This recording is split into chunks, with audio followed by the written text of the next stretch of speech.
Lecture du deuxième livre des martyrs d'Israël. En ces jours-là, 7 frères avaient été arrêtés avec leur mère. À coups de fouet et de nerfs de bœuf, le roi Antiochos voulut les contraindre à manger du porc, viande interdite. L'un d'eux se fit leur porte-parole et déclara « Que cherches-tu à savoir de nous ? Nous sommes prêts à mourir plutôt que de transgresser les lois de nos pères. » Le deuxième frère lui dit, au moment de rendre le dernier soupir, « Tu es un scélérat, toi qui nous arraches à cette vie présente. Mais puisque nous mourrons par fidélité à ces lois, le roi du monde nous ressuscitera pour une vie éternelle. » Après cela, le troisième fut mis à la torture. Il tendit la langue aussitôt qu'on le lui ordonna, et il présenta les mains avec intrépidité, en déclarant avec noblesse « C'est du ciel que je tiens ces membres, mais à cause de ces lois, je les méprise, et c'est par lui que j'espère les retrouver. » Le roi et sa suite furent frappés de la grandeur d'âme de ce jeune homme qui comptait pour rien les souffrances. Lorsque celui-ci fut mort, le quatrième frère fut soumis aux mêmes sévices. Sur le point d'expirer, il parla ainsi « Mieux vaut mourir par la main des hommes quand on attend la résurrection promise par Dieu, tandis que toi, tu ne connaîtras pas la résurrection pour la vie. » Ce texte marque une étape capitale dans le développement de la foi juive. C'est l'une des premières affirmations de la résurrection des morts. Nous sommes vers 165 avant Jésus-Christ, en un moment de terrible persécution déclenchée par le roi Antiochos Épiphane. Il était très certainement mégalomane et voulait être révéré comme un dieu. Pour obliger les Juifs à renier leur foi, il exigeait d'eux des gestes de désobéissance à la loi de Moïse. Cesser de pratiquer le sabbat, offrir des sacrifices à d'autres dieux que le Dieu d'Israël, manquer aux règles alimentaires de la loi juive. Leur fidélité a conduit de nombreux Juifs au martyre, plutôt mourir que de désobéir à la loi de Dieu. Mais paradoxalement, c'est au sein même de cette persécution qu'est née la foi en la résurrection. Car une évidence est apparue, qu'on pourrait exprimer ainsi. Puisque nous mourrons par fidélité à la loi de Dieu, lui qui est fidèle nous rendra la vie. Aujourd'hui donc, nous lisons un passage de l'histoire de 7 martyrs, 7 frères, torturés et exécutés par Antiochos Épiphane. Et c'est cette extraordinaire découverte de la foi en la résurrection qui les a soutenus. Puisque nous mourrons par fidélité à ses lois, le roi du monde, sous-entendu le véritable roi du monde, nous ressuscitera pour une vie éternelle. On a donc là une affirmation très claire de la résurrection. Et une résurrection, on l'aura remarqué, très charnelle. L'un des frères parle de retrouver ses membres. C'est du ciel que je tiens ses membres, mais à cause de ces lois, je les méprise, et c'est par lui que j'espère les retrouver. C'est presque la première affirmation de cette foi dans la Bible.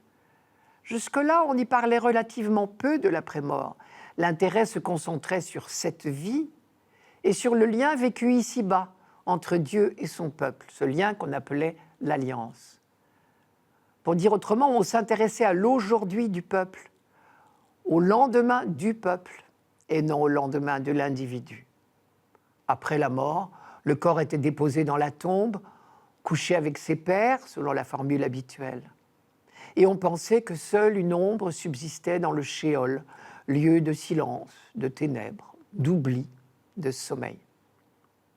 Et c'est donc au IIe siècle seulement que la foi en la résurrection a été formulée en Israël.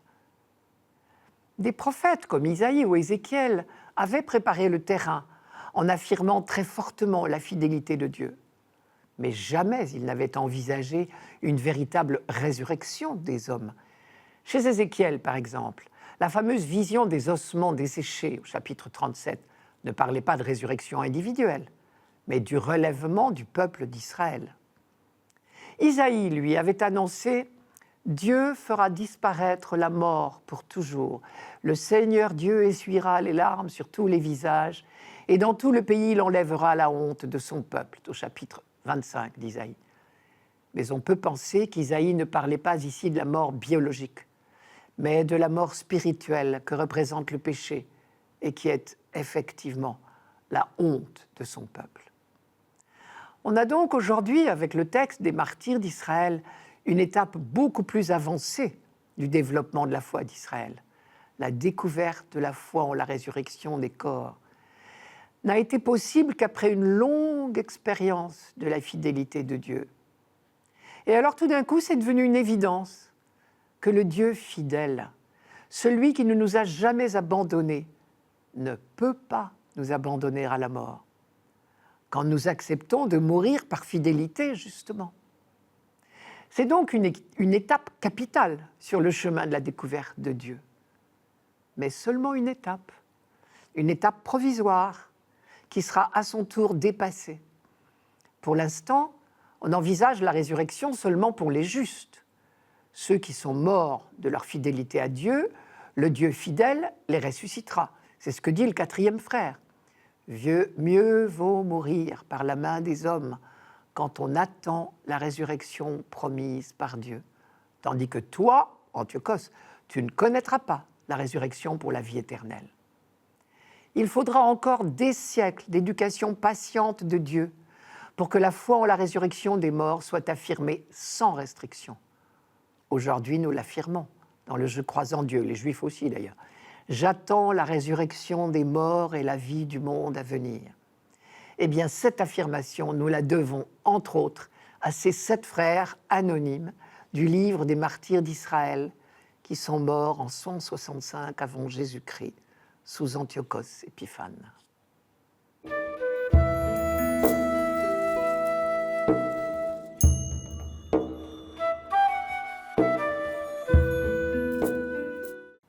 Psaume 16. Seigneur, écoute la justice, entends ma plainte, accueille ma prière. Tu sondes mon cœur, tu me visites la nuit, tu m'éprouves sans rien trouver. J'ai tenu mes pas sur tes traces, jamais mon pied n'a trébuché. Je t'appelle, toi le Dieu qui répond, écoute-moi, entends ce que je dis. Garde-moi comme la prunelle de l'œil, à l'ombre de tes ailes, cache-moi. Et moi, par ta justice, je verrai ta face. Au réveil, je me rassasirai de ton visage. À l'ombre de tes ailes, cache-moi. Cette toute petite phrase nous donne le cadre précis de ce psaume. Il s'agit des ailes des chérubins qui surplombent le coffret de l'Alliance, sur l'Arche d'Alliance. Nous sommes donc en pensée au temple de Jérusalem, dans l'endroit le plus sacré, le Saint des Saints, là où seul le grand prêtre pénétrait une fois par an, le jour du grand pardon, Yom Kippour.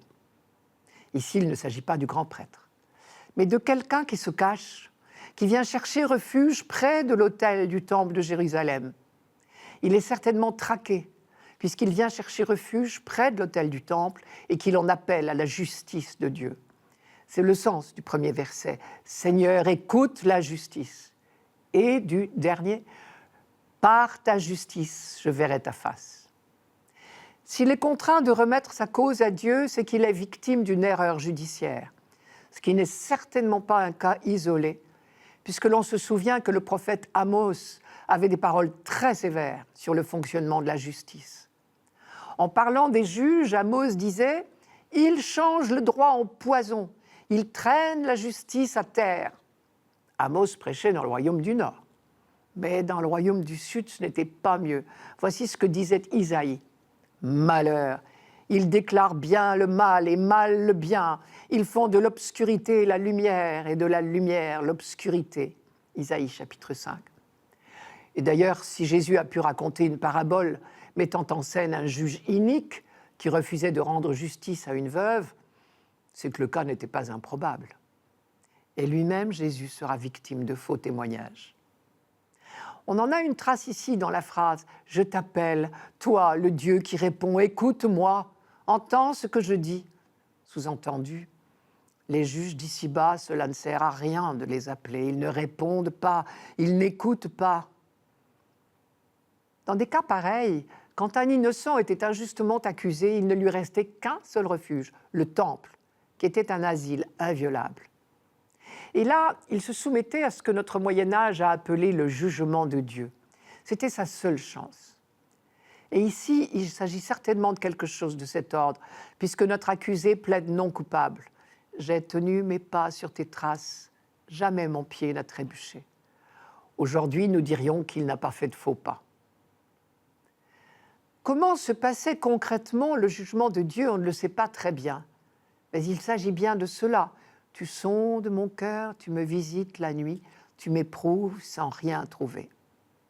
Le simple fait d'accepter de dormir dans le temple, complètement abandonné au jugement de Dieu, était déjà une présomption, même peut-être une preuve d'innocence, parce que la superstition était telle à l'époque qu'aucun coupable n'aurait couru le risque. Celui qui parle dans notre psaume est donc bien certain de son innocence, puisqu'il est prêt à tous les jugements de Dieu qu'on voudra. Il sait qu'il n'a rien à craindre. Au contraire, Dieu va le protéger, le garder comme la prunelle de ses yeux. Nous retrouvons ici la superbe expression du livre du Deutéronome au chapitre 32, et qui est passée comme telle en français.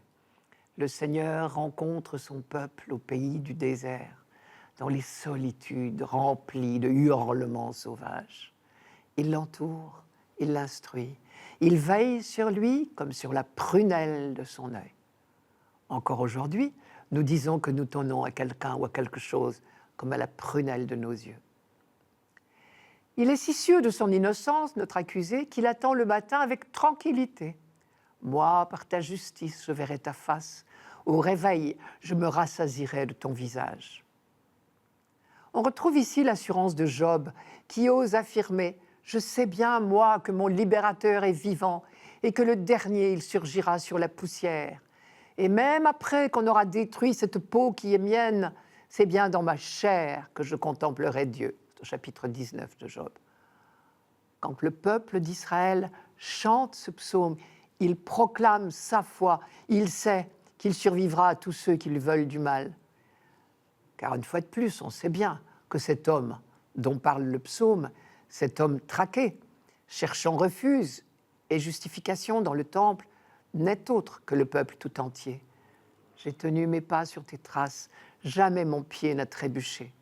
C'est sa protestation de fidélité. Au milieu de toutes les tentations des peuples voisins, Israël est resté fidèle au Dieu unique. Et c'est dans le temple de Jérusalem, et seulement là, qu'il cherchait refuge.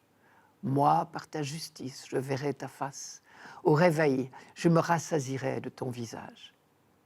Il ne s'agit pas encore de résurrection individuelle, mais le peuple élu sait bien que rien ne pourra l'écraser totalement, car Dieu ne peut se renier lui-même.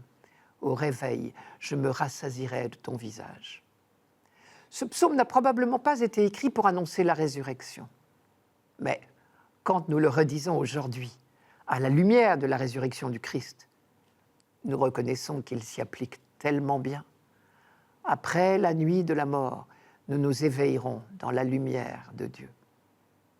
En attendant le sommeil définitif, chaque nuit est l'occasion pour nous de nous abandonner à la vigilance de Dieu. Alors on comprend pourquoi notre chant décompli reprend chaque soir la prière de ce psaume. « Garde-moi comme la prunelle de l'œil, à l'ombre de tes ailes, cache-moi. »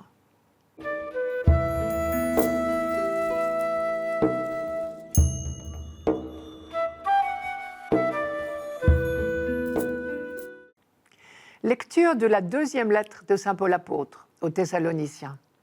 Frères, que notre Seigneur Jésus-Christ lui-même et Dieu notre Père qui nous a aimés et nous a pour toujours donné réconfort et bonne espérance par sa grâce, réconforte vos cœurs et les affermisse en tout ce que vous pouvez faire et dire de bien. Priez aussi pour nous, frères, afin que la parole du Seigneur poursuive sa course et que partout on lui rende gloire, comme chez vous. Priez pour que nous échappions aux gens pervers et mauvais, car tout le monde n'a pas la foi. Le Seigneur, lui, est fidèle. Il vous affermira et vous protégera du mal. Et dans le Seigneur, nous avons toute confiance en vous. Vous faites et continuerez à faire ce que nous vous ordonnons. Que le Seigneur conduise vos cœurs dans l'amour de Dieu et l'endurance du Christ. Nous qui sommes parfois à court d'idées pour composer nos prières universelles, voilà un bon modèle. Celui qui prie n'a qu'un seul objectif, que la parole de Dieu poursuive sa course. On retrouve ici la passion de Paul pour l'annonce de la parole à toutes les nations. On sait qu'il aime l'image de la course. Dans le monde grec, très amateur des gens du cirque, c'était un spectacle familier. On imagine bien un coureur portant la parole comme une torche pour enflammer le monde le plus loin possible. L'apôtre est un porte-parole, on pourrait dire un haut-parleur. Le simple témoin d'une parole qui le précède et qui le dépasse et qui lui survivra. Cela me suggère une autre comparaison. Le musicien qui interprète une œuvre la fait résonner le temps que dure sa carrière. Il la fait connaître et aimer. La partition lui survivra. Mais ce n'est qu'une comparaison. Par chance, la partition dont nous sommes chargés, la parole de Dieu, n'a pas besoin d'interprètes talentueux. Il nous suffit d'être passionnés. Saint Paul dit bien « priez » afin que la parole de Dieu poursuive sa course et qu'on lui rende gloire partout, comme chez vous. Paul cherche la gloire pour la parole de Dieu, pas pour lui. Et il est vrai que chez les Thessaloniciens, la parole de Dieu a été accueillie d'une manière exemplaire. On se souvient que Paul n'est resté que 3 semaines à Thessalonique. Et qu'en 3 semaines déjà, une communauté chrétienne était née, à laquelle il peut dire « Nous avons toute confiance en vous, vous faites et vous continuerez à faire ce que nous vous ordonnons. » Cela nous rappelle la première lettre à Timothée, on l'a lu récemment, dans laquelle Paul s'émerveillait que le Christ lui ait fait confiance, alors qu'il n'avait encore rien fait pour mériter cette confiance. Je cite, « Je suis plein de reconnaissance envers celui qui m'a donné la force, Christ Jésus, notre Seigneur. C'est lui qui m'a jugé digne de confiance en me prenant à son service, moi qui étais auparavant blasphémateur, persécuteur et violent. » À son tour, Paul fait confiance aux tout jeunes baptisés de Thessalonique, qui n'ont guère eu le temps de faire leurs preuves pourtant. Mais en réalité, ce n'est pas à eux tout seuls qu'il fait confiance. C'est à eux, assistés de la grâce de Dieu. Au fond, pour faire confiance aux autres, il suffit de se souvenir que la grâce de Dieu est à l'œuvre en eux. Enfin, la prière de Paul est guidée par une seule certitude. Le Seigneur est fidèle, il vous affermira et vous protégera du mal. Le mal dont il souhaite protéger les Thessaloniciens, ce n'est pas la persécution en elle-même. Il sait qu'elle fait partie de la vie du chrétien. Et l'on sait bien que si lui-même n'est resté à Thessalonique que 3 semaines, c'est parce que la persécution des Juifs l'a contraint à partir. Mais ce dont les Thessaloniciens ont besoin, c'est du réconfort du Seigneur pour affronter cette persécution et tenir dans la durée. Paul insiste, « Priez pour que nous échappions aux gens pervers et mauvais, car tout le monde n'a pas la foi. » Échapper ici ne veut pas dire éviter. S'il avait voulu éviter la persécution, mais il fallait changer de métier. Échapper veut dire surmonter, avoir le courage de tenir bon. Le seul objectif, encore une fois, c'est que la propagation de l'Évangile, la course comme il dit, ne soit pas entravée. Et ce réconfort, Paul sait qu'il peut compter dessus. La fidélité, c'est le nom même de Dieu, le Dieu de tendresse et de fidélité. C'est sous ce nom que Dieu s'est révélé à Moïse. Et cette fidélité de Dieu, Paul l'a lui-même expérimentée. À preuve, sa phase superbe du début, je vous la cite, « Que notre Seigneur Jésus-Christ lui-même et Dieu notre Père, qui nous a aimés et nous a pour toujours donné réconfort et bonne espérance par sa grâce, réconforte vos cœurs. » Réconfort et bonne espérance. Il semble bien que ce soit synonyme pour lui. Et là, il nous fait toucher du doigt à quel point l'espérance est enracinée dans le passé, ou plutôt dans une expérience. Car l'espérance n'est pas une affaire d'imagination, comme si on s'inventait des jours meilleurs parce que l'aujourd'hui est difficile. Au contraire, l'espérance est une affaire de mémoire. C'est la vertu de la mémoire. C'est la foi ou la mémoire conjuguée au futur. Nous l'avons vu par exemple avec l'histoire des 7 martyrs du livre des Maccabées. S'ils ont pu découvrir la foi en la résurrection, c'est parce qu'ils avaient l'expérience de la fidélité de Dieu. Encore faut-il être accueillant à cette présence de Dieu. Et c'est pour cela que Paul suggère aux Thessaloniciens de se laisser, je cite, réconforter par notre Seigneur Jésus-Christ lui-même. On retrouve ici encore une fois la leçon du pharisien et du publicain. Chez le pharisien plein de lui-même, il n'y avait plus de place pour Dieu. Le publicain, lui, a pu être comblé parce que son cœur était ouvert.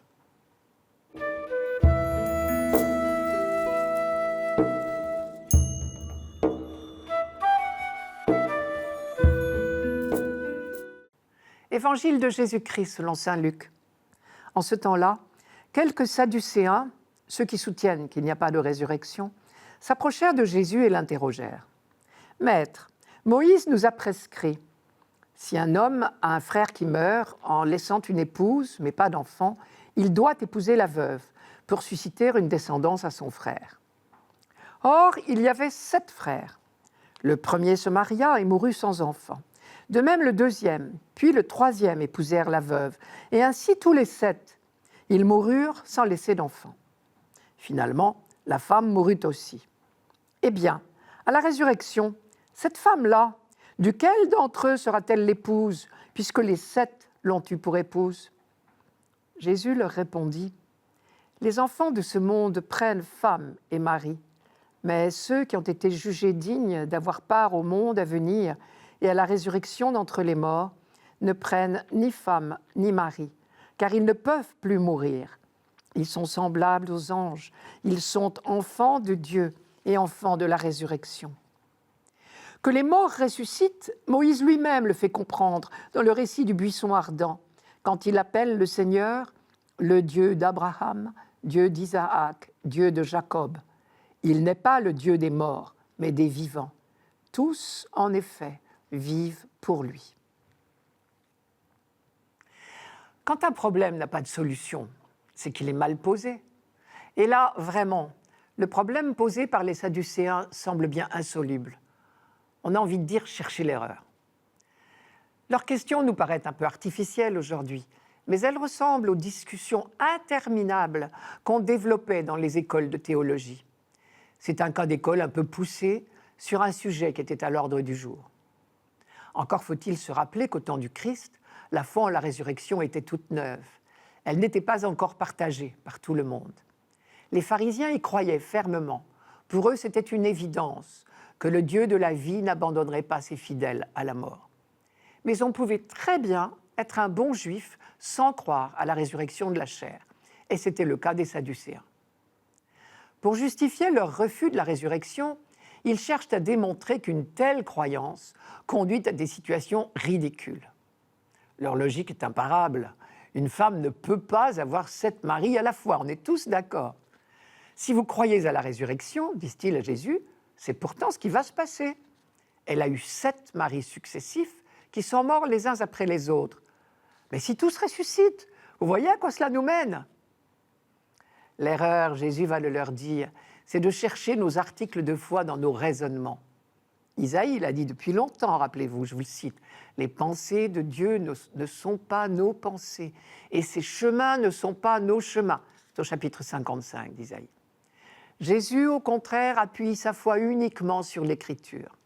Il l'avait bien dit au tentateur, « L'homme ne se nourrit pas seulement de pain, mais de la parole de Dieu. » Et ici, il dit en quelque sorte, « Ne nourrissez pas votre foi de raisonnement et de discussion, mais de la parole de Dieu. » Et ici, sa référence à l'Écriture, il la prend dans les paroles de Moïse, tout comme ses interlocuteurs d'ailleurs.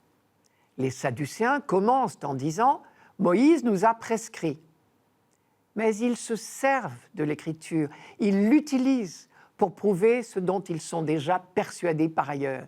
Ils utilisent l'Écriture, ils ne se mettent pas à son école. Ils citent l'Écriture au lieu de la scruter. Jésus, au contraire, cherche dans l'Écriture quelle révélation elle nous apporte sur Dieu. Or, Moïse l'a bien dit. Dans le buisson ardent, au chapitre 3 de l'Exode, Dieu s'est révélé à lui comme le Dieu de nos pères, Dieu d'Abraham, Dieu d'Isaac, Dieu de Jacob. Dieu ne peut pas être Dieu pour un temps seulement. La mort ne peut pas faire échec aux engagements qu'il a pris envers les patriarches Abraham, Isaac, Jacob et leurs descendants. Son alliance traverse la mort. Il noue avec chacun de nous et nous tous ensemble un lien d'amour que rien ne pourra détruire. Or, au-delà de la mort, comme dit saint Jean, nous lui serons semblables, dans la première lettre de Jean. Pour l'instant, ce que nous serons ne paraît pas encore clairement. C'est encore saint Jean qui parle. Mais alors, nous serons enfin à son image, des vivants, des aimants. Une autre erreur est de parler de cette résurrection, de la vie dans l'au-delà, comme si c'était la pure continuation de l'ici-bas. La réponse de Jésus montre bien au contraire qu'il y a une rupture complète entre notre vie actuelle et la vie des ressuscités. Les enfants de ce monde se marient, c'est entendu, mais les ressuscités ne se marient pas. Ils ne sont pas des anges, lisons bien le texte, mais ils sont semblables aux anges, c'est-à-dire qu'ils ont un point commun avec les anges. Ce point commun, justement, c'est qu'ils ne peuvent plus mourir. La mort n'a plus sur eux aucun pouvoir. Désormais, ils sont enfants de Dieu, c'est-à-dire qu'ils sont vivants de la vie de Dieu. Dans leur question, les Sadducéens avaient lié le mariage à la reproduction. Si cette femme avait été épousée par tous ses beaux-frères, c'est parce qu'elle n'avait pas pu être mère. Jésus leur répond « Votre problème est désormais sans objet. Dans le monde à venir, tout est différent. Il n'est plus question de mort, il n'est plus question de reproduction. » Mais les Sadducéens avaient oublié que le mariage est aussi et d'abord une affaire d'amour. Nos amours humaines d'ici-bas ne peuvent pas mourir. Elles sont l'image de Dieu. Elles sont ce qui en nous est à l'image de Dieu. Alors elles traversent la mort. Nous les retrouverons transfigurées sur l'autre rive. Je vous donne une phrase de saint Augustin superbe. On ne peut perdre celui qu'on aime si on l'aime en celui qu'on ne peut perdre.